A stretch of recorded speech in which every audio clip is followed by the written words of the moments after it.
मित्रों नमस्कार, स्वागत है आप सभी का वास्तु बोकारो दर्शनम यूट्यूब चैनल में। मैं पंडित मार्कंडेय दुबे, बोकारो स्टील सिटी झारखंड से।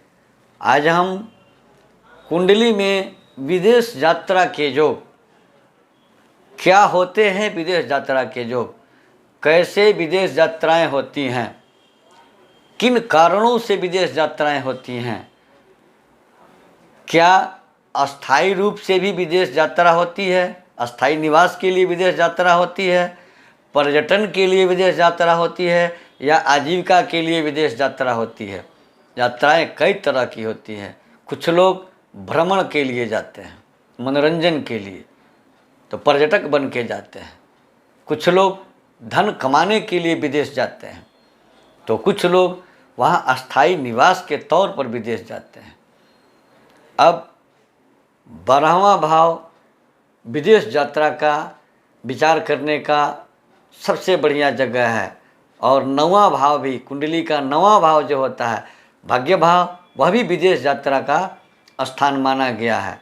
जब हम किसी की कुंडली में विदेश यात्राओं पर चर्चा करें तो सबसे पहले 12वें भाव और 9वें भाव को देखें, लग्नेश और नवमेश को देखें, लग्नेश और दशमेश को देखें। चूँकि विदेश यात्रा कई जगह से देखी जाती है। तृतीय भाव से दशम भाव 12वां भाव होता है, अर्थात आदमी उद्यम करने के लिए, कर्म करने के लिए विदेश जा रहा है तो तृतीय भाव से दशम भाव को देखना चाहिए। फिर दशम से दशम, दशम भाव से दशम भाव विदेश यात्रा के विचार के लिए है। दशम से दशम क्या होता है? सप्तम भाव होता है, अर्थात वो कमाने के लिए विदेश यात्रा कर रहा है। और इन परिस्थितियों में विदेश यात्रा के योग में शुक्र भी कम महत्वपूर्ण ग्रह नहीं है। हवाई यात्राएं अगर होती हैं, क्योंकि विदेश जाना है तो हवाई यात्रा होनी है, तो हवाई यात्राओं का कारक शुक्र है। शुक्र को हवाई यात्राओं का कारक माना गया है। तो 12वें भाव से विदेश यात्रा का विचार किया जाता है। छोटी यात्राओं के लिए 9वें भाव से विदेश यात्रा का विचार किया जाता है। अस्थायी निवास के लिए, विदेश में जाकर बसने के लिए 8वें भाव से विचार किया जाता है। अपने देश चतुर्थ भाव से, लग्न से एकादश भाव का भी विचार किया जाता है कि इनके जीवन में विदेश यात्राओं के योग हैं या नहीं हैं। सप्तम भाव और तृतीय भाव भी विदेश यात्रा के लिए विचारणीय है, क्योंकि तृतीय से दशम 12वां होता है और दशम से दशम 7वां भाव होता है। इसलिए विदेश यात्राओं के योग खोजने के लिए इन भावों पर चर्चा जरूरी होती है। अब हम शुक्र की बात कर रहे थे, तो शुक्र हवाई यात्राओं का कारक माना गया है, लेकिन वह बली हो, उच्च का हो अथवा स्वराशि का हो और द्वादश भाव में हो तो निसंदेह निश्चित रूप में हवाई यात्राएं होती हैं और विदेश यात्राएं होती हैं। अब हम उन बिंदुओं पर चर्चा करें कि जिन बिंदुओं से विदेश यात्रा के योग बनते हैं। इसके पहले आपसे एक बार निवेदन है कि यदि अब तक आपने हमारे इस चैनल को वास्तु बोकारो दर्शनम को सब्सक्राइब नहीं किया है तो कृपया निश्चित रूप से सब्सक्राइब कर लें, नोटिफिकेशन बेल को दबा दें, वीडियो लाइक करें और अधिक से अधिक लोगों को यह वीडियो शेयर करें। मित्रों, अब हम आते हैं उस विषय पर कि कैसे बनता है विदेश यात्राओं के योग। तो 9वें भाव का स्वामी, 9वां भाव मतलब भाग्य भाव होता है, भाग्य भाव का स्वामी द्वादश भाव 12वें भाव में हो तो, और द्वादश भाव 12वें भाव का स्वामी 9वें भाव में हो, ये दोनों भाव विदेश भाव का है। 9वां छोटी यात्राओं का और द्वादश बड़ी यात्राओं का है। तो नवमेश द्वादश में और द्वादशेश 9वें भाव में हो तो निश्चित रूप से हवाई यात्रा और विदेश यात्रा होती है। लग्नपति बली हो और भाग्य भाव में हो तो लग्नेश का भाग्य भाव में बैठना स्वतः भाग्योदय कराता है, विदेश यात्राएं कराता है। निश्चित रूप से लग्नेश अगर बली होकर भाग्य भाव में है तो विदेश यात्राएं होती हैं। अब एक बार एक लग्न की चर्चा करते हैं। कर्क लग्न लिया, मान लीजिए कि आपकी कुंडली कर्क लग्न की है और 12वें भाव में राहु हो, तो 12वां भाव मिथुन राशि हो गया और मिथुन राशि में राहु उच्च का है। और नवमेश यानी भाग्यपति केंद्र में यानी चतुर्थ भाव में हो, राहु की दृष्टि उस पर पड़े, या त्रिकोण में हो, पंचम में हो अथवा नवम में हो, तो निश्चित रूप से विदेश यात्रा के योग बनते हैं और विदेश यात्राएं होती हैं। अब नवमेश दशम में और दशमेश नवम में, यानी भाग्यपति कर्म भाव में और कर्मपति भाग्य भाव में, विदेश का स्वामी कर्म भाव में और कर्म भाव का स्वामी विदेश भाव में, यानी कर्म के लिए विदेश यात्रा होगी और निस्संदेह होगी।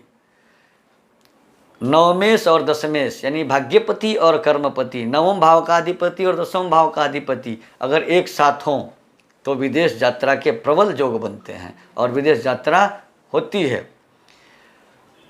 अब नवमेश दशमेश एक साथ हों तो विदेश यात्रा होती है। आगे क्या है कि अगर कुंभ लग्न की कुंडली है, अगर किसी व्यक्ति की कुंभ लग्न की कुंडली है, आपकी कुंभ लग्न की कुंडली है, तो कैसे आपकी विदेश यात्रा होगी, कैसे योग बनता है। तो कुंभ लग्न में शनि लग्न में हो, अपने मूल त्रिकोण राशि में शश नामक राज योग बना करके बैठा हो, और नवमेश यानी भाग्यपति कुंभ लग्न में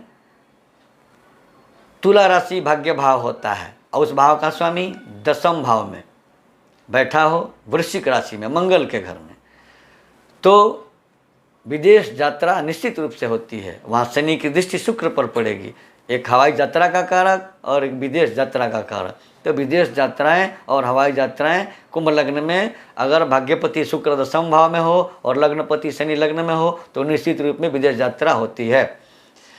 तुला लग्न में भाग्य भाव में राहु, तुला लग्न का भाग्य भाव मिथुन राशि होता है, वहाँ उच्च का राहु और लग्नेश को देखता हो, अर्थात लग्नेश लग्न में हो या पंचम भाव में हो, तो विदेश यात्रा निश्चित रूप से होती है। लग्नेश केंद्र में हो और मंगल 12वें उच्च का हो, तो कौन सा लग्नेश हुआ, उच्च का मंगल मकर में होता है। तो कुंभ लग्न में लग्नेश शनि लग्न में हो और मकर में उच्च का शनि मंगल 12वें भाव में हो, तो निश्चित रूप से विदेश यात्रा होती है। चूँकि कुंभ लग्न में कर्मेश होता है मंगल, कर्मपति तृतीय भाव में अपने भाव से बैठा है और भाग्य भाव विदेश भाव में बैठा है, यानी कर्मेश पराक्रमी होकर विदेश भाव में बैठा है और लग्न में शनि बैठा है, तो ये निश्चित रूप से विदेश यात्रा होती है। भाग्य भाव में शुक्र हो और दसम भाव में भाग्येश हो, कर्मेश नहीं भाग्येश कर्म भाव में हो और भाग्य भाव में शुक्र हो, लाभ भाव में लग्नेश हो यानी लग्नपति 11वें हो, तो विदेश यात्रा का निश्चित योग बनता है और विदेश यात्राएं होती हैं। भाग्य भाव और 12वें भाव, नवम और द्वादश, 9वें और 12वें भाव के स्वामी चर राशियों में हो, चर राशियाँ मेष कर्क तुला और मकर, इन राशियों में अगर भाग्य और 12वें भाव के स्वामी हो एक साथ में हो तो निश्चित रूप से विदेश यात्राएं और हवाई यात्राएं होती हैं। तृतीय से दसम और द्वादश से दसम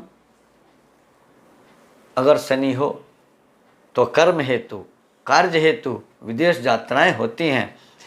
और लग्नेश का भाग्य भाव में बैठना और भाग्येश का लग्न में बैठना, विनिमय जो भाग्येश लग्न में लग्नेश भाग्य भाव में, यानी लग्नेश भाग्य को मजबूत करने आ गया और भाग्येश लग्न को मजबूत करने आ गया। इस परिस्थिति में निश्चित रूप से विदेश यात्राएं होती हैं।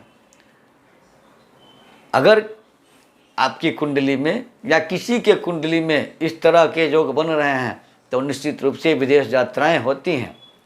मित्रों, हमारे यहाँ जन्म कुंडली बनाई जाती है, जन्म कुंडली का वार्षिक फलादेश किया जाता है, वास्तु विजिट किया जाता है, वाराणसी के सुयोग्य विद्वानों के द्वारा बड़े से बड़े यज्ञ और अनुष्ठान करवाए जाते हैं। यदि किन्हीं सज्जन को इसकी आवश्यकता हो तो कृपया हमारे दिए गए नंबर से संपर्क कर अपॉइंटमेंट ले सकते हैं, वास्तु विजिट करा सकते हैं, कुंडली बनवा सकते हैं, कुंडली दिखा सकते हैं। धन्यवाद।